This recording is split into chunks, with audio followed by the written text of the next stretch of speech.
आज के जो वीडियो का टॉपिक है बहुत ही ज़बरदस्त होने वाला है। अभी के टाइम पे बहुत से स्टूडेंट अपना हायर स्टडी के लिए कोई डिग्री डिप्लोमा के अलग अलग सेक्टर में अलग अलग इंस्टीट्यूट या यूनिवर्सिटी या कॉलेजेस में एडमिशन लेने की प्लान बना रहे हैं। यहाँ पे हम बात करेंगे खास तौर से फार्मेसी के बारे में। हालांकि आप कोई भी कोर्स में हायर स्टडी में एडमिशन लेने का प्लान बना रहे हैं, ये जो वीडियो है आपके लिए बहुत ही बेहतरीन हो सकती है, क्योंकि मैक्सिमम कॉलेज ऐसे पाए जाते हैं जहाँ पे एक तो एडमिशन होता है डायरेक्ट और दूसरा होता है काउंसलिंग के थ्रू, यानी एंट्रेंस एग्जाम दे करके। तो दोनों में डिफरेंट क्या है? क्योंकि अगर आप एंट्रेंस एग्जाम वाले प्रोसेस में जाते हो तो आपको एंट्रेंस एग्जाम का फॉर्म फिलअप करना पड़ता है, एंट्रेंस एग्जाम में बैठना पड़ता है, एक अच्छा स्कोर लाना होता है, देन आपको काउंसलिंग करानी पड़ती है, अगेन आपको एडमिशन मिलता है। वही हम बात करें तो कुछ स्टूडेंट उसी कॉलेज में उसी इंस्टीट्यूट में डायरेक्ट जा करके एडमिशन ले लेते हैं। तो दोनों में डिफरेंट क्या है? खास तौर से यहाँ पे हम बात करेंगे फार्मेसी के लिए कि अगर आप डी फार्मा या बी फार्मा कर रहे हैं तो आपके लिए क्या बेहतरीन हो सकता है। अगर अभी आप यूपी पॉलिटेक्निक या एकेटी यानी सीयूईटी का फॉर्म फिलअप नहीं किए थे, आप एंट्रेंस एग्जाम का फॉर्म फिलअप करना भूल गए थे और अभी कॉलेज में एडमिशन हो रहा है, तो क्या आपको लेना चाहिए या नहीं? करेंगे सारा कन्फ्यूजन दूर आपका जो भी होगा इससे रिलेटेड कि क्या डायरेक्ट एडमिशन या काउंसलिंग या एंट्रेंस एग्जाम, इसमें क्या कुछ डिफरेंट है, कैसे आपको लेना चाहिए एडमिशन किसी भी इंस्टीट्यूट या कॉलेज या यूनिवर्सिटी में। तो मेरे भाई, अभी के टाइम पे आप जैसा कि देख पा रहे हो यूपी में गवर्नमेंट कॉलेज बहुत कम है, बहुत कम इन द सेंस कि बहुत ही ज़्यादा कम, और कुछ एडेड कॉलेज हैं गिने चुने एक दो। तो यहाँ पे मैक्सिमम जो नंबर ऑफ कॉलेज निकल के आते हैं वो आते हैं प्राइवेट कॉलेज। लगभग सभी प्राइवेट कॉलेज में मैं फार्मेसी की बात करूँ तो डायरेक्ट एडमिशन होता है और सभी कॉलेजेस में काउंसलिंग के थ्रू भी स्टूडेंट आते हैं। तो आपको कौन वाला सेलेक्ट करना चाहिए, आपके लिए कौन सा बेहतरीन हो सकता है? तो देखिए यहाँ पे कुछ पॉइंट के बारे में हम बात करेंगे। सबसे पहला कि कौन सा कॉलेज बेस्ट हो सकता है, डायरेक्ट वाला या जैसे कि एंट्रेंस एग्जाम या काउंसलिंग वाला। दूसरा, फीस में क्या डिफरेंट हो सकता है। उसके आगे किसमें ज़्यादा टाइम लगेगा। उसके बाद हम बात करेंगे कि इसको ज़्यादा अप्रूवल की ज़रूरत पड़ेगी या कहीं ना कहीं स्कॉलरशिप किसमें आपका आएगी, कौन से प्रोसेस में, और इसी के साथ किसमें जॉब आपको बेहतरीन ऑफर मिल सकता है, आपका जो प्लेसमेंट वगैरह है वो बेहतरीन हो सकता है। तो सभी डाउट करेंगे क्लियर, क्योंकि बेसिकली एक स्टूडेंट का यही कुछ डाउट होते हैं, इसीलिए वो सोचते हैं कि हम जो है एंट्रेंस एग्जाम दें, काउंसलिंग करवाएं, अगेन हम एडमिशन लें किसी इंस्टीट्यूट या यूनिवर्सिटी या कॉलेज में। तो मेरे भाई, यहाँ पे अगर आप इस कन्फ्यूजन में हो कि अगर हम डायरेक्ट एडमिशन लेते हैं तो मेरा कॉलेज अच्छा नहीं मिलेगा, और एंट्रेंस एग्जाम दे करके काउंसलिंग करा करके एडमिशन लेते हैं तो मेरा कॉलेज अच्छा मिलेगा, तो शायद स्टार्टिंग में ही अगर आप ध्यान से वीडियो को देखे होंगे तो ये कन्फ्यूजन आपका दूर हो गया होगा। क्योंकि हमने बोला लगभग सभी प्राइवेट कॉलेज में डायरेक्ट भी एडमिशन होता है और एंट्रेंस एग्जाम बेस्ड काउंसलिंग करा करके भी एडमिशन होता है। खासतौर में बात किया था यहाँ पे यूपी पॉलिटेक्निक ग्रुप ही डी फार्मा के लिए। लगभग 800 कॉलेजेस हैं और 800 कॉलेजेस में से लगभग सभी कॉलेजेस में आपको डायरेक्ट भी एडमिशन मिल जाएगा। तो भाई कॉलेज तो वही है, तो कॉलेज में तो कोई डिफरेंट हो नहीं सकता, क्योंकि उसी क्लासरूम में आप भी बैठोगे जो कि एंट्रेंस एग्जाम दे करके आए हो, जो कि आप डायरेक्ट एडमिशन लेने वाले हो। फिर भी तो यहाँ पे कॉलेज या क्लासरूम या टीचिंग या फैकल्टी या और भी कैंपस, इस तरह के कोई भी सुविधाओं से आपको वंचित नहीं किया जा सकता, क्योंकि सबके लिए सेम होता है।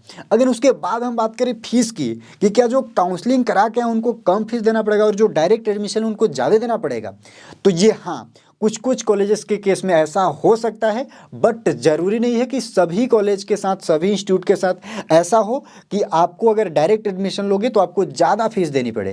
लेकिन कभी कभार ऐसा पाया जाता है कि जो काउंसलिंग करा के आते हैं उनकी जो गवर्नमेंट द्वारा डिसाइड की गई फीस है वही फीस लगती है, जबकि बहुत से कॉलेजेस या बहुत से इंस्टीट्यूट ऐसे करते हैं कि स्टूडेंट से थोड़ा सा ज़्यादा मोटा रकम फीस के नाम पर, ट्यूशन फीस के नाम पर वसूल लेते हैं। तो ये हाँ, लेकिन एक चीज़ ध्यान रखिएगा, सभी के केस में ऐसा नहीं हो सकता है मेरे भाई। जैसा कि मैं स्टार्टिंग में बात किया कॉलेज की कि कौन बेस्ट हो सकता है, तो हमने यहाँ पे आपका डाउट क्लियर किया कि भाई डायरेक्ट भी आप एडमिशन ले रहे हो और एंट्रेंस एग्जाम भी वैसे आप जा रहे हो तो कॉलेज में तो कोई डिफरेंट हो ही नहीं सकता। लेकिन आपको ये चीज़ें सीखने को मिलता होगा या काउंसलिंग वगैरह के अगर आप बारे में थोड़ा सा जानते होंगे तो आपको सुनने को मिलता होगा कि मेरे को वो कॉलेज चाहिए जबकि वो कॉलेज मिल नहीं रहा है। तो काउंसलिंग में वो कॉलेज नहीं मिला तो क्या डायरेक्ट में मिल सकता है? तो यही एक यहाँ पे प्लस पॉइंट होती है काउंसलिंग के लिए। तो इसको मैं बताना भूल गया था काउंसलिंग वाले टॉपिक पे पे, लेकिन अभी यहाँ पे मैं बात किया फीस वाले टॉपिक पे, तो इसको आप जरूर से ध्यान रखिएगा।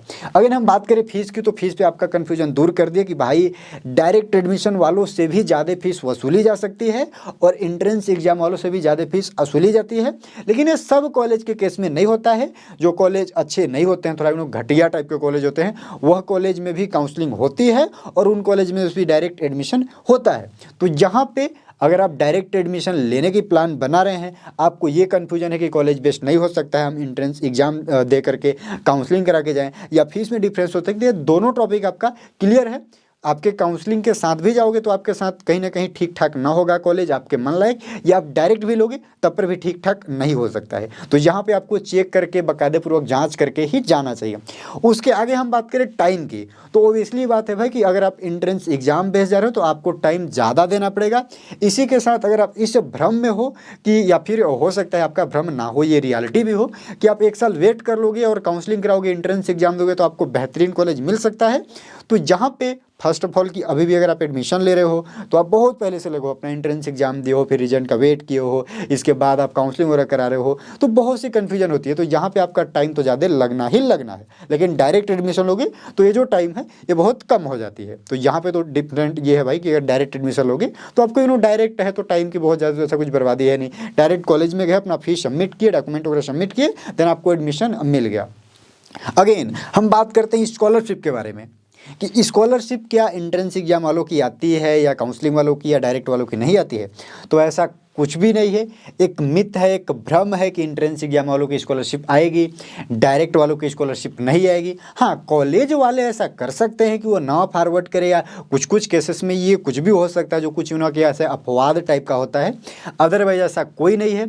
अगर आप उस क्राइटेरिया को फुलफिल करते हो जो कि स्कॉलरशिप के लिए चाहिए, तो आपको स्कॉलरशिप आएगी, चाहे आप डायरेक्ट एडमिशन लिए हो या एंट्रेंस एग्जाम बेस्ड एडमिशन लिए हो। तो इसमें भी आप डाउट में ना रहिएगा। ऐसा भी हो सकता है कि आप एंट्रेंस एग्जाम दिए हैं, आप क्राइटेरिया को फुलफिल करते हैं, फिर भी अगर गवर्नमेंट के पास बजट नहीं है तो आपको स्कॉलरशिप नहीं देगी। इस पे हमने एक कंप्लीट डिटेल वीडियोज बनाया है, तो वो वीडियो आप देखना ना भूलिएगा, हमारे उदित फार्मेसी के यूट्यूब चैनल पे मिल जाएगी। उसके बाद हम बात करते हैं अप्रूवल की।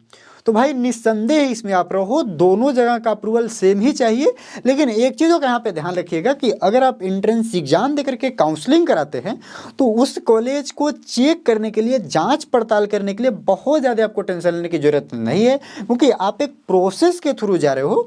तो उन कॉलेजेस का फर्जी होने का संदेह या शंका बहुत कम हो जाता है अगर आपको कंपेरिजन करोगे ऐसे किसी डायरेक्ट एडमिशन वाले कॉलेज को।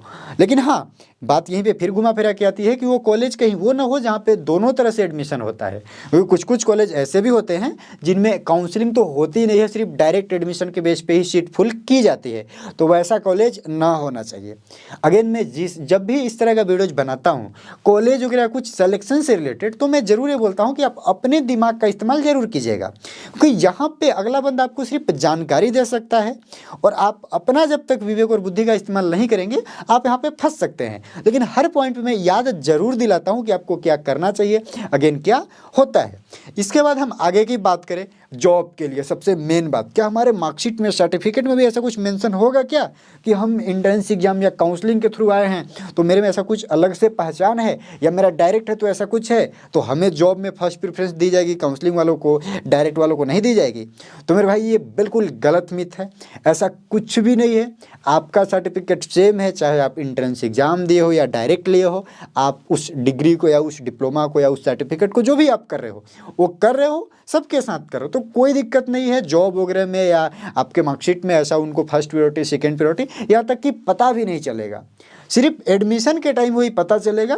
आपका भी जब काउंसलिंग हो जाएगा, आपका भी काउंसलिंग हो जाएगा जो है यूनिवर्सिटी या इंस्टीट्यूट में या जो भी है बोर्ड वगैरह में या एंट्रेंस एग्जाम कमेटी जो भी है, आपका संस्था कौन सी, ऑर्गेनाइजेशन कौन सा है, तो आप सब सिमिलर हो, सब सेम स्टूडेंट हो, कोई दिक्कत नहीं है। एक और भी प्रोसेस होता है, बहुत से जो एग्जामिनेशन अथॉरिटी है या एंट्रेंस एग्जाम जो कंडक्ट कराने वाली की काउंसलिंग का एक राउंड होता है कि यानी कि 5th राउंड तक ऐसे कुछ आप डायरेक्ट जो है कि एंट्रेंस एग्जाम वालों का होगा, अदरवाइज 6, 7 में या फिर 5th से लेकर के ऐसे माने कि 5वीं राउंड के बाद से जो एंट्रेंस एग्जाम में नहीं बैठे हैं, जो एंट्रेंस एग्जाम नहीं फिलअप किए हुए हैं, उनका भी डायरेक्ट काउंसलिंग हो जाती है। तो ये भी चीज़ें आप करवा सकते हो। बहुत से कॉलेज वाले ही ये करते हैं कि एडमिशन ले लेंगे और जब डायरेक्ट वालों का काउंसलिंग होगी तो काउंसलिंग आपका कर देंगे। तो ऐसा भी होता है, बहुत से समय ऐसा होता है कि काउंसलिंग ना करके डायरेक्ट आपका बोर्ड में या यूनिवर्सिटी में रजिस्ट्रेशन ही कर दिया जाता है, यानी एडमिशन रजिस्ट्रेशन, तो आपको एडमिशन की स्लिप मिल जाती है। तो इस तरह का कुछ प्रोसेस होता है।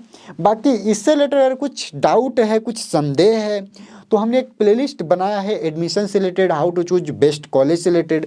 तो वो प्लेलिस्ट का लिंक जो है मैं इधर डिस्क्रिप्शन में या फिर कमेंट बॉक्स में पिन कर दूंगा, वहाँ से आप देख लीजिएगा। इसी के साथ आपको बता दूं कि अगर आप डी फार्मा फर्स्ट ईयर या सेकेंड ईयर के स्टूडेंट हैं तो आप हमारे उदित फार्मेसी एप्लीकेशन के साथ जुड़ करके अपनी ऑनलाइन तैयारी कर सकते हैं घर बैठे।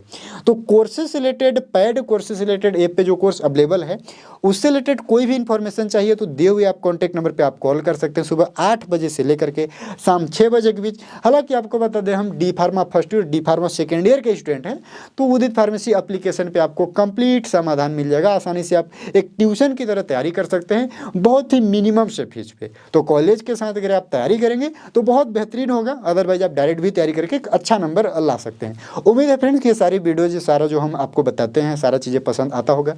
अगर ये वीडियो पसंद आए तो वीडियो को लाइक कर दीजिएगा, चैनल को सब्सक्राइब कर लीजिएगा। फिर मिलते हैं नेक्स्ट किसी इन्फॉर्मेटिव वीडियो के साथ, तब तक के लिए सभी को बाय बाय।